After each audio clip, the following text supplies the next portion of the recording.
Welcome back ناظرین.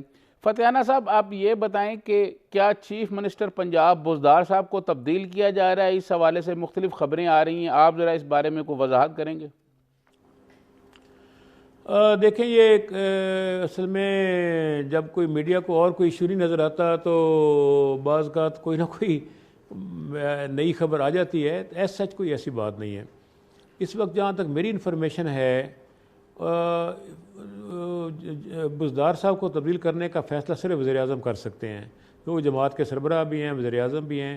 آج کے دن تک جناب عثمان بزدار صاحب کو جناب عمران خان اور وزیر اعظم پاکستان جو ہیں ان کی تائید، مدد اور ٹرسٹ اور اعتماد حاصل ہے.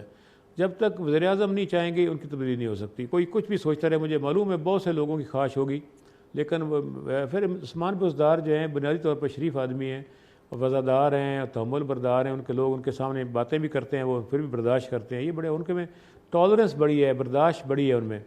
تو کوئی انسان بھی پرفیکٹ نہیں ہوتا، اس میں کوئی نہ کوئی کمی کوتاہی ہوتی ہے.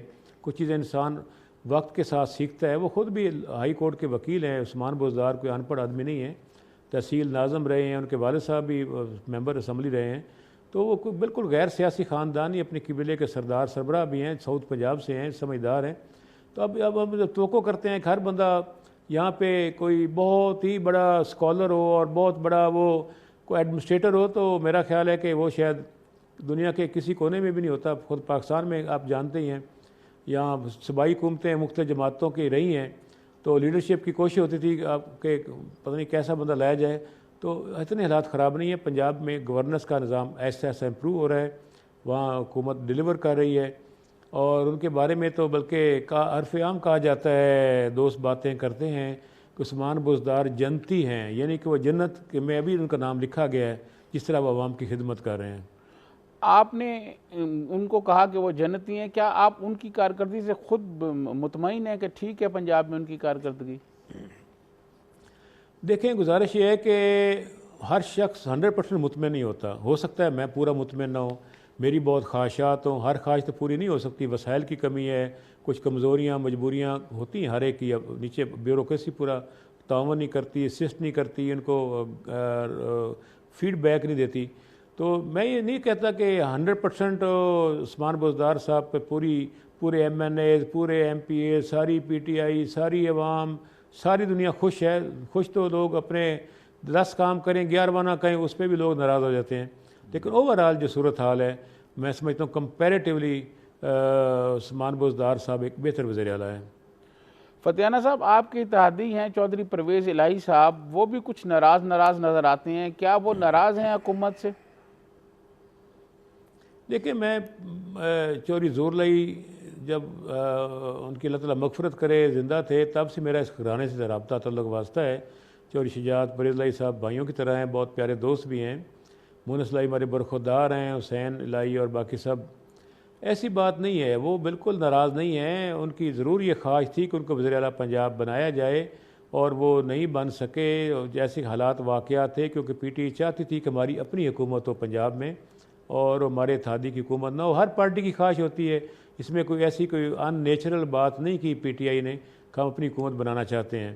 اور ان کے ریٹرن میں انہیں اسپیکر پنجاب اسمبلی، دوسرا بڑا عہدہ پنجاب کا، ان کو پیش کیا گیا. وہ ماشاءاللہ بہت پہلے بھی اسپیکر پنجاب اسمبلی رہے ہیں وزیر اعلیٰ بننے سے پہلے، اب پھر ہیں. قائم کام گورنر بھی ہوتے ہیں اسپیکر کی حیثیت سے. ان کے پاس وفاق میں وزارت بھی ہے. تو ڈیولپمنٹ فنڈنگ کے لحاظ سے ہمارے ایم این اے جو سرکار میں بیٹھے ہوئے ہیں، ہم تو 15 کروڑ کی اسکیمیں دیتے ہیں تو اس پہ بھی پورا عمل نہیں ہوتا. وہ 1-2 ارب روپے کے پروجیکٹ دیتے ہیں، اس پہ عمل ہو جاتا ہے. تو میرا خیال ہے کہ ان کو ڈیولپمنٹ میں کوئی کمی نہیں ہے. ایڈمنسٹریشن میں ان کے ضلعوں میں خاص طور پر ان کی خواہشات کو پیش نظر رکھا جاتا ہے. ان کی رسپیکٹ بہت کرتے ہیں prime minister, chief minister, governor. تو اوورآل کوئی ایسی ناراضگی نہیں ہے، نہ کوئی وجہ گلا شکوہ کرنے کی ہے. مجھے پوری توقع ہے کہ یہ اتحاد جو ہے اس طرح وفاق اور صوبے میں چلتا رہے گا. چودھری پرویز الہی صاحب نے مولانا فضل الرحمان کے دھرنا ختم ہونے کے بعد کہا تھا کہ جو کچھ مولانا نے نہیں مانگا ہم نے وہ بھی مولانا کو دے دیا اور مولانا کو بہت کچھ ملا ہے. کیا آپ بتا سکتے ہیں کہ مولانا کو دھرنا ختم کرانے کے لیے حکومت نے کیا کچھ دیے؟ نہیں، میں تو اس الزام مولانا فضل الرحمان صاحب پہ نہیں لگاتا کہ ان کو حکومت نے کوئی پے کیا ہے، رقم دی ہے. ایسی بات نہیں ہے. میرا خیال ہے ان سے بات چیت کی گئی تو وہ خود بھی ان کے وہ تنگ آئے ہوئے تھے، بیٹھ کے دھرنا کون سا آسان ہوتا ہے، یہ تو پی ٹی آئی تھی 126 دن بیٹھ گئی، یا مولانا حضرت طاہر القادری صاحب تھے جو کافی دیر تک بیٹھے رہے۔ دھرنا اتنا آسان نہیں ہوتا، گھر بار چھوڑ کر، روٹی پانی نہیں ملتا، رہائش بستر، آپ کو پتہ ہے عمران خان صاحب خود کنٹینر میں سوتے رہے ہیں، تو اتنا آسان کام نہیں ہے۔ مولانا فضل الرحمان صاحب بھی تنگ پڑ گئے، ان کے اپنے علماء کرام نے کہا بھی ہماری تو نمازیں بھی قضا ہو رہی ہیں، تو اچھا کیا انہوں نے دھرنا چھوڑ دیا، برا کام نہیں کیا۔ ہم توقع رکھتے ہیں کہ جمہوریت ہے ملک میں، ان کی 11-12 سیٹس ہیں جے یو آئی کی نیشنل اسمبلی میں، اور ان کے صاحبزادے ان کے پارلیمنٹ لیڈر ہیں اس میں نیشنل اسمبلی میں، دوسرے صاحبزادے جو ہیں ان کے بھائی غالباً کے پی کے میں ان کے پارلیمنٹ لیڈر ہیں۔ تو اس طرح ہم تو سمجھتے ہیں کہ ان کا بھی رول ہے پارلیمنٹ میں۔ ہم چاہتے ہیں کہ جو کچھ بھی ہو پارلیمنٹ کے اندر ہو، سڑکوں پر مسائل کو حل نہ کیا جائے، بلکہ پارلیمنٹ کے اندر اپنے موقف کا اظہار کیا جائے، اور حکومت اس موقف کو سننے کے لیے تیار ہے، اس میں کوئی دوسری رائے نہیں ہے۔ فتح صاحب، یہ کیا وجہ تھی کہ 2 سال بعد پرائم منسٹر عمران خان نے خود اسمبلی میں آ کے یہ کہا کہ -1 اگر میں ہو بھی گیا تو میری پارٹی ان کو نہیں چھوڑے گی؟ یہ -1 کی بات پرائم منسٹر نے کیوں کی؟ اس کی کیا وجوہات تھیں؟ میرا خیال اس کی کوئی سیریس وجہ نہیں تھی، ضمناً بات ہوئی۔ کوئی لوگوں نے بڑا پراپیگنڈا کیا ہوا تھا کہ بات جی فلاں آ جائے گا، فلاں آ جائے گا، فلاں آ جائے گا، تو انہوں نے کہا کہ میری پارٹی میں بڑی یونٹی ہے، ایک نظریے کے بنیاد پہ کھڑی ہوئی ہے، ایک تبدیلی کی سوچ ہے، عوام کی، یہ متوسط اور غریب طبقہ کی جماعت ہے، یہ ترقی پسند سوچ رکھتی ہے، یہاں پہ ملک میں حقیقی جمہوریت لانے کے لیے کوشش کر رہی ہے، عوام کو تعلیم، علاج اور خوشحالی دینے کے لیے بات کر رہی ہے، لوگوں کو عدل اور انصاف دینا چاہتی ہے، عوام کی رائے ان کے ساتھ ہے۔ 60% ہماری قوم میں نوجوان نسل ہے جس کی واضح اکثریت اور خواتین کی حکومت کو سپورٹ کرتی ہے۔ ان کے کہنے کا مقصد یہ تھا کہ کسی کو مغالطہ ہو نا کہ مجھے ہٹا کر تو پھر اور کسی کو بندہ وزیر اعظم بنوا لیا جائے تو پھر پتہ نہیں وہ سارے جیلوں سے باہر آ جائیں گے، احتساب کا عمل رک جائے گا، ان کے مزے ہو جائیں گے۔ انہوں نے کہا کہ ایسی بات نہیں ہے، میری پارٹی میں ہر شخص عمران خان ہے۔ ان کے کہنے کا یہ مقصد تھا، اس کو میرے خیال ان کو سمجھنے میں غلط فہمی ہوئی ہے۔ ان کی بات تو بڑی واضح تھی، انہوں نے قطعی نہیں کہا کہ ویسے بھی پارٹی میں اگر عمران خان کو ایک طرف کر دیا جائے تو ایسی کوئی اور شخصیت نہیں ہے جو یونٹی پارٹی میں قائم رکھ سکے، جس کو عوام بھی ایکسیپٹ کرے، جس کا ووٹ بینک بھی ہو۔ پی ٹی آئی کے کچھ وزراء کا یہ خیال ہے کہ یہ جو پی ٹی آئی کے اندر جو ایک لڑائی ہے اس سے پی ٹی آئی کے منشور کو اور پی ٹی آئی کے جو پروگرام تھے ان کو نقصان ہوا ہے، آپ اس سے اتفاق کرتے ہیں؟ ویسے تو ہر جماعت کے اندر آپس میں گروہی پالیٹکس ہوتی ہے، علاقائی پالیٹکس ہوتی ہے، اور کوئی ایسی جماعت نہیں ہے جس میں 100% 100% یونٹی ہو۔ لیکن اس میں نہیں کہتا کہ ہماری پارٹی میں بھی ایسی ناراضگیاں نہیں ہیں، بالکل چھوٹے لیول پہ کہیں نہ کہیں پہ ایسے ہیں جہاں پرسنالٹیز کا آپس میں شخصی اختلافات ہوتے ہیں، ایکسیپٹنس نہیں ہوتی، لیکن پارٹی کی قیادت عمران خان پہ سبھی متفق ہیں، اس پہ تو کوئی دو رائے نہیں ہے۔ آپس میں چھوٹی چیزیں ہوتی رہتی ہیں، گھروں میں بھی اختلافات ہو جاتے ہیں۔ آپ نے مجھے بتائیں کس پارٹی میں 100% ایک گروپ ہے؟ ہر پارٹی میں گروپ بندی ہوتی ہے، چونکہ ابھی تک ملک میں جمہوریت بہت زیادہ منظم نہیں ہوئی، ابھی سیاسی جماعتیں کمزور ہیں، ابھی ان کو مزید نظریاتی طور پر، تنظیمی طور پر، وسائل کے لحاظ سے اور ان کو اپنی خود اعتمادی کے لحاظ سے کام کرنے کی ضرورت ہے تمام جماعتوں کو۔ تو جمہوریت اس وقت مستحکم ہوگی جب سیاسی جماعتیں مضبوط اور آرگنائزڈ ہوں گی، اور جب یہ ہوگا تو پھر میرا خیال ہے نہ جمہوریت کو خطرہ ہوگا، نہ پارلیمنٹ کو ہوگا، نہ سیاسی جماعتوں کی قیادتوں کو ہوگا، نہ ایک نام پہ کئی سیاسی جماعتیں بنے گی، اور اس سے ملک میں فری، فیئر اور ٹرانسپیرنٹ الیکشن کی بنیاد بھی رکھی جائے گی۔ اس کے نتیجے میں جب پرفیکٹ ڈیموکریسی جو ابھی تک ملک میں نہیں آئی، پرفیکٹ ڈیموکریسی عوام کی ہوگی، اس کے نتیجے میں خوشحالی آئے گی، انصاف ہوگا، اور قوم کا اعتماد دنیا میں نام، مقام اور وقار میں اضافہ ہوگا۔ آپ نے خوشحالی کی بات کی، prime minister Imran Khan container پہ کھڑے ہو کے بہت خواب فروشی کرتے رہے کہ ہم آئیں گے، نوکریاں دیں گے، گھر دیں گے، لیکن حالت یہ ہے کہ اس وقت لوگوں کو بہت بڑی تعداد میں، ماہرین یہ کہتے ہیں کہ پچھلے سال جو 78 لاکھ لوگ جو ہیں وہ بے روزگار ہوئے ہیں، اور اگلے سال 1 کروڑ کے قریب لوگ بے روزگار ہو جائیں گے۔ مہنگائی جو ہے وہ ایک بہت زیادہ طوفانی انداز میں چل رہی ہے۔ بظاہر تو گزشتہ 2 سال میں اس حکومت کی کوئی کامیابی نظر نہیں آتی کسی محاذ پر سوائے چند پناہ گاؤں کے علاوہ۔ دیکھیں، پچھلی حکومتوں کا سارا تکیہ غیر ملکی قرضوں پہ، بھاری سود پہ، 3%، 4% مارک اپ پہ، ہارڈ لون لینے کی شکل میں تھے۔ وہ لوگوں کو ڈیولپمنٹ نظر آتی تھی، لیکن وہ ساری مانگے تانگے کا پیسہ تھا، قرضوں کا پیسہ تھا۔ دوسرا یہ کہ ملک اندرونی طور پر کھوکھلا ہو چکا تھا معاشی طور پر. معیشت سب سے مضبوط بات ہوتی ہے. اگر وہ جندے گردانے ہوندے کملے بھی سیانے, اگر ملک ایک گھر کی آپ اکانومی دیکھ لیں, ایک گھر اگر بھوک ننگ کا شکار ہو جائے تو آپس میں لڑنا شروع ہو جائیں گے, میاں بیوی کی لڑائی ہوگی, بچوں کی لڑائی ہوگی, گھر کا سامان بکنا شروع ہو جائے گا, بجلی کا بل پے نہیں ہوگا. تو یہ تو ہوتا ہے. ہم چاہ رہے ہیں کہ سب سے پہلے ملک کی اکانومی ٹھیک کریں. اکانومی کے ساتھ ساتھ ہم ہیومن ڈیولپمنٹ کرنا چاہتے ہیں, انسانوں کی ترقی. یہاں پہ بہت بڑا ایسٹ ہمارے پاس یوتھ کا ہے, 60% ہمارے پاس یوتھ ہے. ضرورت اس بات کی ان کو ٹیکنیکل سکل ڈیولپمنٹ دی جائے, ان کو ایجوکیشن دی جائے, ان کو خود اعتمادی دی جائے, ان کو سپورٹ دی جائیں, ان کی کیپیسٹی بلڈنگ کی جائے. پاکستان میں ماہرین تیار کیے جائیں, وہ دنیا کے ملکوں میں جا کے بھی نوکری کر سکتے ہیں, پاکستان میں بھی کریں گے. اس سے معاشی سماجی ان کو اپ گریڈ ہم کریں گے. اس غربت ختم کرنے کا شارٹ کٹ ایجوکیشن ہے, وہ اس کے لیے ہم کوشش کر رہے ہیں. ابھی میری پرائم منسٹر سے 30 جون کو ملاقات ہوئی ہے. میں نے تجویز پیش کی کہ آپ ہر تحصیل ہیڈ کوارٹر میں پبلک سیکٹر یونیورسٹی بنائیں. میں نے کہا پورے مسلم امہ کی یونیورسٹیاں اکٹھی کریں. اکیلے فرانس کی یونیورسٹیاں ہم سے زیادہ ہیں.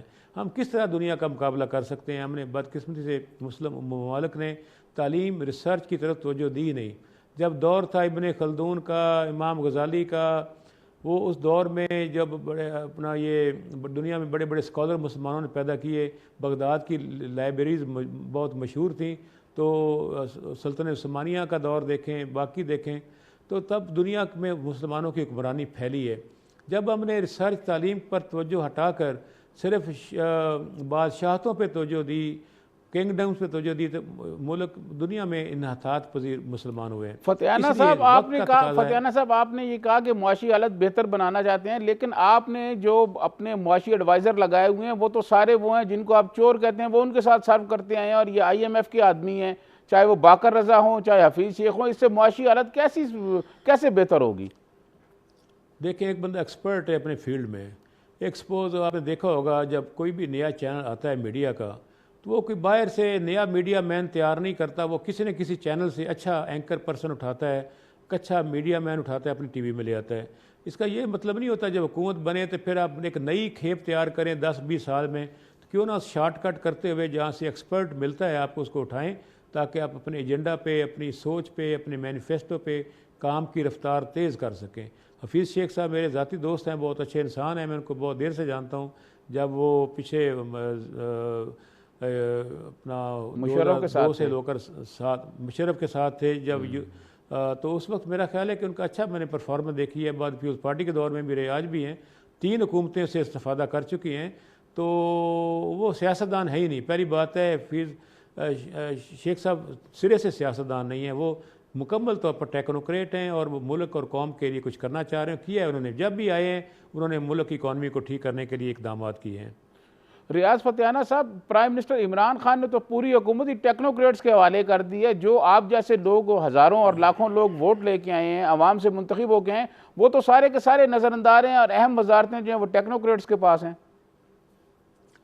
دیکھیں, پہلے ساری سیاستدانوں کے پاس ہی تھیں. جب ڈیلیوری میں کچھ کمی آئی تو پھر انہیں مجبوراً کچھ ٹیکنوکریٹس کو آگے لانا پڑا, ورنہ 3-4 اہم وزارتیں جن کا آپ ذکر کر رہے ہیں سب ہمارے پالیٹیشین منتخب ہیں. میں نے ہی وزیر تھے اس کے, تو تھوڑی سی تبدیلی آئی ہے, لیکن آپ فکر نہ کریں, تھوڑا سا جیسے حالات بہتر ہوتے ہیں تو پھر سیاستدان ٹیک اوور کریں گے سارے سسٹم کو, اور منتخب لوگوں کو حوصلہ افزائی کی جائے گی, ان کو لے کر آگے چلا جائے گا. تو ایسی کوئی بات نہیں ہے. ابھی بھی بہت بڑی تعداد میں کابینہ میں اور اہم عہدوں پر منتخب نمائندے ہی کام کر رہے ہیں. اپوزیشن جماعتوں کی طرف سے APC کرنے کے لیے رابطے کیے جا رہے ہیں, اور حکومت کے خلاف کوئی نئی صف بندی ہو رہی ہے, اس کو کیسے دیکھتے ہیں؟ میں 6ٹھی دفعہ اسمبلی میں ہوں, 3 دفعہ MP رہا ہوں, 3 دفعہ وزیر رہا ہوں, 3 دفعہ قومی اسمبلی میں ہوں. میں نے تو ہمیشہ دیکھا ہے جب بھی حکومت بنتی ہے تو 6 مہینے کے بعد ہی بیان آنے شروع ہو جاتے ہیں, بس حکومت جا رہی ہے, حکومت کا عدم اعتماد آ رہا ہے, حکومت ناکام ہو گئی ہے, حکومت کی معیشت کی پالیسی ٹھیک نہیں ہے, کرپشن بڑھ گئی ہے. یہ الزام لگتے ہیں کہ بس مڈ ٹرم الیکشن ہونے والا ہے. تو یہ تو ہمیشہ سے ہوتا ہے, کوئی نئی بات نہیں, چونکہ اپوزیشن کے پاس بیچنے کے لیے اور چیز ہوتی نہیں ہے. سارا اقتدار تو حکومت کے پاس ہوتا ہے, اپوزیشن کے پاس سوائے تقریریں کرنے کے, الزام تراشی کے اور رہ ہی کچھ نہیں جاتا. ہم احترام کرتے ہیں, میرے بہت اچھے پیارے دوست ہیں اپوزیشن کی تمام جماعتوں میں, ہم آپ سے گپ شپ بھی لگاتے ہیں اور ان کا ہم احترام بھی کرتے ہیں. ہم تو سمجھتے ہیں کہ حکومت اپوزیشن دونوں جمہوریت کے 2 پہی ہیں, تو ہم دونوں کو لے کر چلنا ہے. اور لیکن یہ ہے کہ بعض کا تو پوائنٹ سکورنگ کے لیے بھی ہم بیان داغ دیتے ہیں کہ یہ ہو رہا ہے وہ ہو رہا ہے. قطعی طور پر کوئی کچھ نہیں جا رہا. کوئی آپ دھرنا دے کے کوئی دیکھ لے, کوئی عدم اعتماد کر کے دیکھ لے, حکومت اپنی جگہ مستحکم ہے اور عوام میں پاپولر ہے اور آگے کی طرف بڑھ رہی ہے.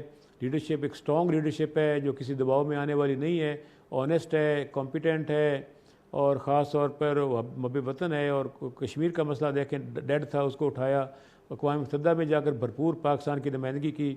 دنیا کے پہلے ہمارا وزیر اعظم بنتا تھا نا, تو پہلے ہفتے ہی اسٹیٹ ڈپارٹمنٹ کو وزارت خارجہ پاکستان کی طرف سے بار بار ریکویسٹ جاتی تھی کہ ہمارے وزیر اعظم مرے جا رہے ہیں, تڑپ رہے ہیں, امریکی صدر سے ملنے کے لیے ٹائم جلدی بنائیں. یا برطانیہ کے وزیر اعظم کو پیغام جا رہے ہیں. پہلا ہمارا سب وزیر اعظم آئے ہیں جنہوں نے 1 سال سرے سے لفٹ ہی نہیں کرائی کسی بین الاقوامی طاقت کو. الٹیمیٹلی 1.5 سال کے بعد ان طاقتوں نے خود رابطے کرنے شروع کیے اور خود انوائٹ کیا, پروقات طریقے پہ ان ملکوں کا وزٹ کیا ہے, مانگ کے ان سے ٹائم نہیں لیا. یہ بہت بڑا پلس پوائنٹ ہے. میرا خیال قومی خودداری سب سے امپورٹنٹ ہے. فتح صاحب, آپ نے کہا کہ پروکار طریقے سے بین الاقوامی قوتوں نے بلایا.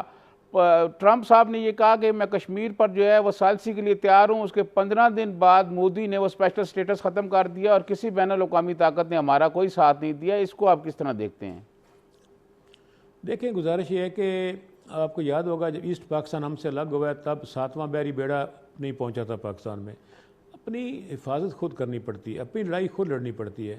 جب بھی آپ ڈیپینڈنٹ ہوں گے, آپ اگر سیاستدان ہیں, آپ اگر بزنس مین ہیں, آپ اگر میڈیا مین ہیں, آپ کسی بھی شعبے میں ہیں, اگر آپ اپنی بازوؤں پہ, اپنے وسائل پہ, اپنی صلاحیت پہ, اپنی ٹیم پہ ٹرسٹ نہیں کریں گے اور ہمیشہ دوسرے کو دیں گے تو کبھی بھی آپ کامیاب نہیں ہو سکتے. تو میرا خیال ہے ہم نے کبھی بھی خواہش نہیں کی کہ امریکہ یا روس یا چائنا یا ہمیں انگلی پکڑ کر ہمیں چلائیں.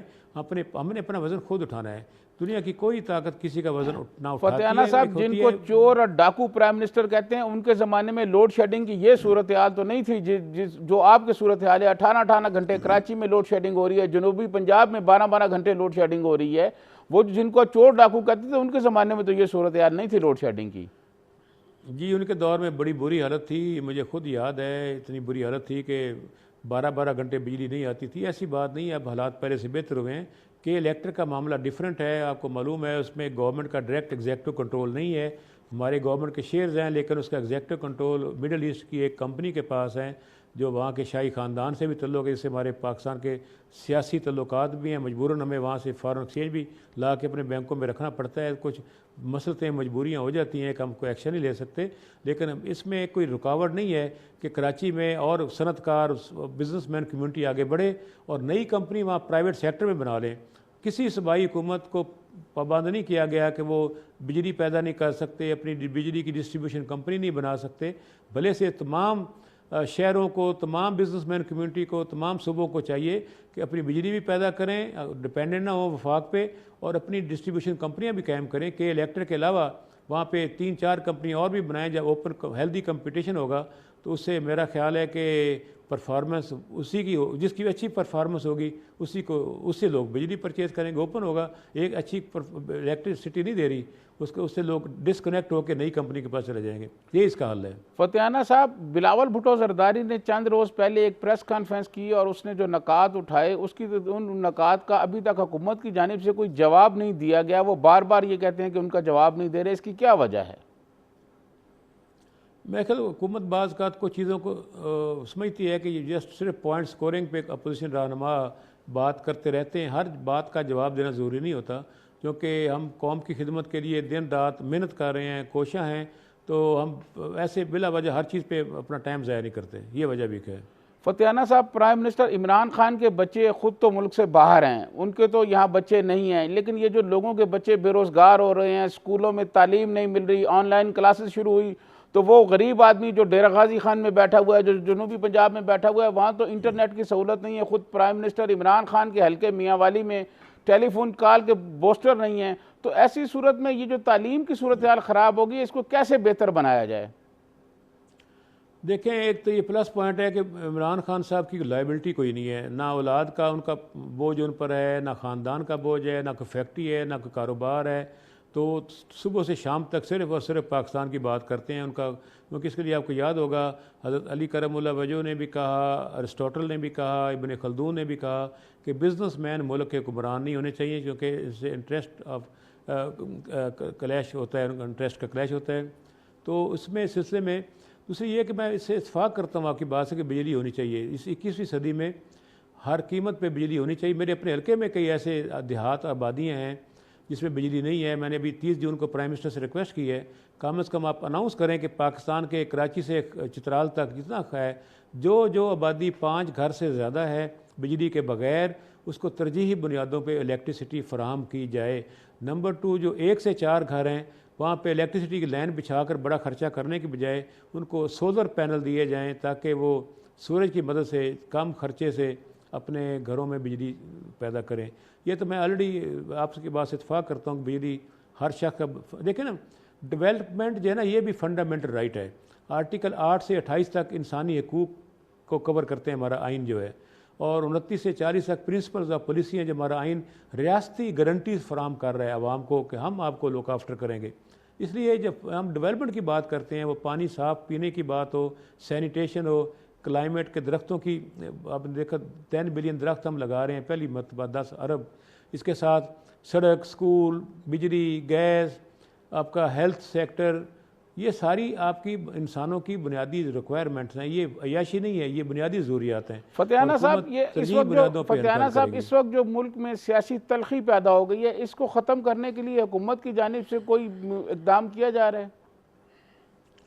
جی میرا خیال اقدام ہونا چاہیے۔ میں تو اس بات کا حامی ہوں۔ میں تو ذاتی طور پر کوئی انتہا پسند نہیں ہوں، میں تو پیور ڈیموکریٹک سوچ رکھتا ہوں اور اعتدال پسند ہوں۔ میری اپنی دوستیاں تمام جماعتوں میں ہیں، پی ٹی اے میں تو ہوئی صحیح، لیکن میں سمجھتا ہوں کہ یہ معاذرائی کا فائدہ کسی کو نہیں ہوتا۔ ملک کو بھی نقصان ہوتا ہے، جمہوریت کو بھی نقصان ہوتا ہے، پارلیمنٹ کو بھی نقصان ہوتا ہے، اور ہم صحیح طرف اپنی سمت جو ہوتی ہے اس کو ہم بھول جاتے ہیں ایسی فروئی معاملات میں جس میں ہمارا ٹائم قیمتی ضائع ہوتا ہے۔ بہت بہت شکریہ، بہت بہت شکریہ ریاض فتح صاحب۔